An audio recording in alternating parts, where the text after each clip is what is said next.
Hello ma'am. Hello, good morning ma'am. Good morning.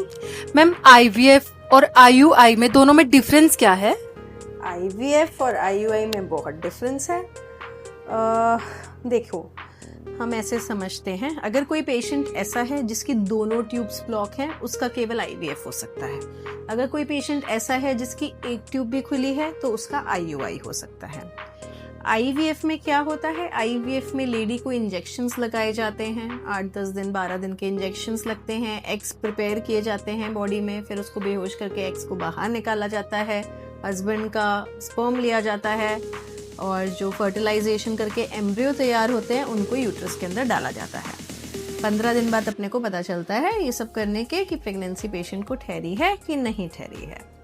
IUI में क्या होता है? आईयूआई में जैसे मान लीजिए ये बच्चेदानी है, ये वजाइना है, तो आईयूआई में एग बनाने की दवाइयाँ या इंजेक्शन दी जाती हैं, 2 या मैक्सिमम 3 अंडे तैयार किए जाते हैं और फिर एक पतली सी कैथेटर द्वारा जो है सीमन हस्बैंड का लेकर उसको वॉश करके जो है यहाँ से इधर तक छोड़ दिया जाता है अंदर जाकर। That is IUI.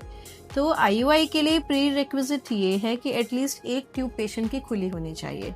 वेयरएज अगर ब्लॉक्ड ट्यूब्स हैं तो भी हम आईवीएफ कर सकते हैं।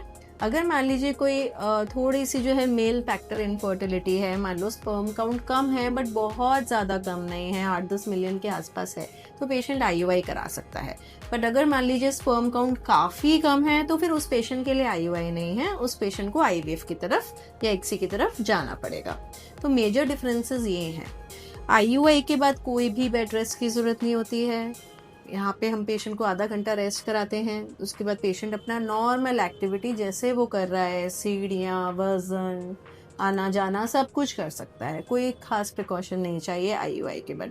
बट आईवीएफ के बाद में आपको थोड़े से प्रिकॉशंस एक्स्ट्रा रखने पड़ जाते हैं। सक्सेस रेशियो की अगर हम बात करें तो मैम सक्सेस रेट का भी बहुत फर्क है। आईयूआई में 15-16% तक सक्सेस रेट जाता है एक साइकिल का, एंड आईवीएफ में अराउंड 50-60% तक चला जाता है एक साइकिल का सक्सेस रेट।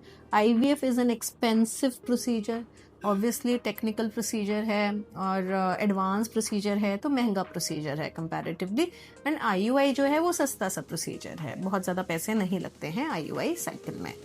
तो अब पेशेंट ने आईवीएफ कराना है कि आईयूआई कराना है, ये एक्चुअली डिपेंड करता है कि कॉज ऑफ इनफर्टिलिटी क्या है। अगर ट्यूब्स दोनों ब्लॉक हैं तो आईवीएफ की तरफ जाओ, अगर बहुत ज़्यादा स्पर्म काउंट कम है तो भी आईवीएफ एक्सी की तरफ जाओ, अगर कोई और कारण है, अंडे बिल्कुल ही नहीं बन रहे तो भी आईवीएफ की तरफ जाओ, अगर बहुत ज़्यादा साल हो गए हैं शादी को हुए तो भी कराओ, या फिर अगर पहले जो है आईयूआई फेल हो चुके हैं तो भी आप आईवीएफ की तरफ जा सकते हो।